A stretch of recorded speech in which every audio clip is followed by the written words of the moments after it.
आज हम संत तुकाराम महाराज की कथा सुनेंगे।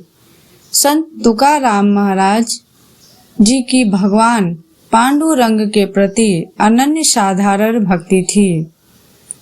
उनका जन्म महाराष्ट्र के देहू गांव में हुआ था।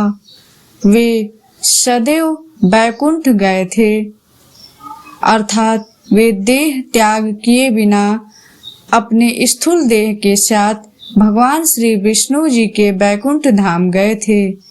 उनके बैकुंठ गमन की तिथि तुकाराम बीज के नाम से जाने जाती है। आज हम उनके जीवन के कुछ प्रसंग सुनेंगे। संत तुकाराम महाराज जी का परंपरा से साहूकारी का व्यवसाय था। एक बार उनके गांव में सूखा पड़ गया। तब लोगों की दीन स्थिति देखकर उन्होंने अपने घर का सारा धन गांव के लोगों में बांट दिया।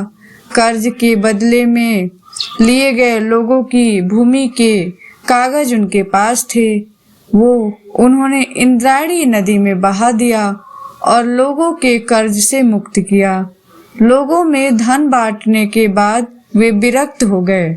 उनकी घर तथा संपत्ति में से रुचि पूर्णतः नष्ट हो गई। संत तुकाराम महाराज के गुरु थे सदगुरु बाबा जी चैतन्य। एक दिन उन्होंने तुकाराम महाराज जी को स्वप्न में दृष्टांत देकर गुरु मंत्र दिया। पांडुरंग के प्रति असीम भक्ति के कारण उनकी वृत्ति विट्ठल चरणों में स्थिर होने लगी।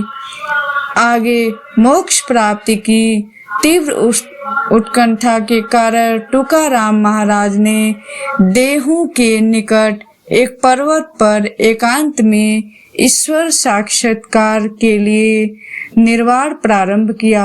वहां 15 दिन एकाग्रता से अखंड नाम जाप करने पर उन्होंने दिव्य अनुभव प्राप्त किया।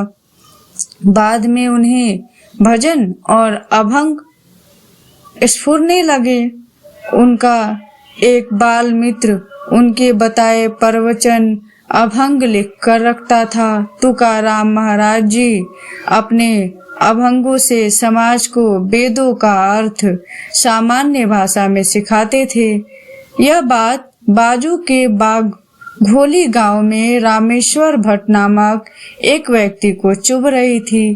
तुकाराम महाराज जी की बढ़ती प्रसिद्धि से वह क्रोधित था, इसलिए उसने संत तुकाराम जी के अभंग की गाथा इंद्रायणी नदी में डुबो दी। इससे तुकाराम महाराज जी को अत्यंत दुख हुआ। उन्होंने भगवान विट्ठल को अपनी स्थिति बताई। अपने बाल मित्र से कहा, यह तो प्रभु की इच्छा होगी। ऐसे 12 दिन बीत गए। 13वें दिन गाथा नदी के पानी से ऊपर आकर तैरने लगी। यह देख रामेश्वर शास्त्री को अपने कृत्य का पश्चाताप हुआ और वो संत तुकाराम महाराज जी के शिष्य बन गए। तुकाराम महाराज जी भगवान पांडुरंग का नाम स्मरण कर अखंड आनंद की अवस्था में रहते थे। उन्हें किसी वस्तु की कोई अभिलाषा नहीं थी। केवल लोगों के कल्याण के लिए ही वो जीवित थे। स्वयं भगवान श्री विष्णु का वाहन उन्हें बैकुंठ ले जाने के लिए आया था। जाते समय उन्होंने लोगों को अंतिम उपदेश करते हुए कहा, बंधुओं, जीवन व्यतीत करते समय अखंड भगवान का नाम स्मरण करें। अखंड नाम जाप करना यह भगवान तक जाने का केवल अत्यंत सुलभ मार्ग है। यह मैंने स्वयं अनुभव किया है। नाम जाप करने से भगवान के प्रति श्रद्धा बढ़ती है और मन भी शुद्ध होता है। तभी श्री विष्णु जी का गरुड़ वाहन उन्हें लेने के लिए आता दिखाई दिया।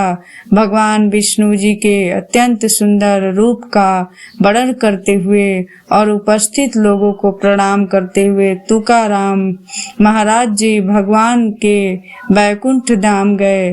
वह दिन था फागुन मास कृष्ण पक्ष द्वितीया। भक्ति सिखाने वाले संत तुकाराम महाराज जी के चरणों में हम सभी कोटि कोटि वंदन करते हैं।